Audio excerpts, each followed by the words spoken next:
Welcome to the Smart Business Show, episode 36. Today, and actually for the rest of this month, really, we're going to talk a lot about managing your employees, managing them well, and listening to them. Today, specifically, we're going to talk about what listening to your employees looked like. And that's way more than just hearing their words. And you're hearing my words right now, but whether or not you actually take them and do anything with them, two totally different things. And two totally different modes of listening. One is just passive. Sound hits your ears. That's great. And you just keep doing what you're doing. You're totally ignoring it. So honestly, why are you even listening to me then? The second way is listening and synthesizing this and turning it into some action for you. Years ago, I worked at a company that talked big about valuing the ideas of their employees. They'd sit down, they'd bring you into meetings, and they'd say, hey, we really want to hear from you. You're young, we want to hear from you, we want to hear about your new ideas on the web or even in the products we purchase, the products we sell, how we design our sales process, everything. They'd want to hear about it. But really, it was a big waste of time. It was just lip service to saying we listen to our employees. Very few of the innovative ideas ever happened.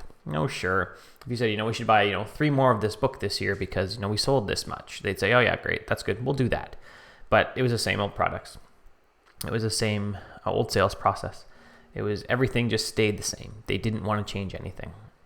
I really think about it now as I talk about this, and didn't even think about this when I was prepping, but it's probably out of fear. Their fear that, some of these innovative ideas might not end up where we hoped.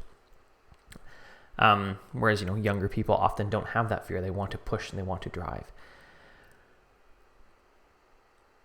And the really sad part about this was that these people defined their industry. They changed their industry huge, 40 years ago.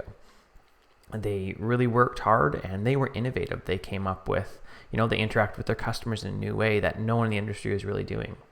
And they really built a huge business, a business that survived for 40 years. And that's awesome. But they're not passing on to really get this innovation still. They're not giving the newer, 20, 30, 40-year-olds, they're not even giving them the real, what's the words I'm looking for? They're not really giving them the wherewithal, the means to really innovate anymore. And they're not listening to them. So what does listening to your employees look like? To me, it looks like giving them an area of responsibility. So maybe you sell multiple products and you have multiple divisions, and you give them, you have division.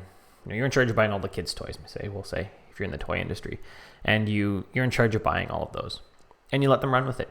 You give them, not give them some goals like I was going to say. You together sit down and come up with goals for that division or for that section of the company. And you work on them together. Yeah, of course, you get some reports, say monthly. And you make sure you're tracking with your goals. But if you're not hitting it, you don't yank it all back. If something goes wrong, if they make a purchase and they purchase way too much of something, you don't yank it all back. You sit down and you'll learn from it. And you keep letting them have opportunity to innovate. Because that's how you're going to train the next people to really help your business hit the next level.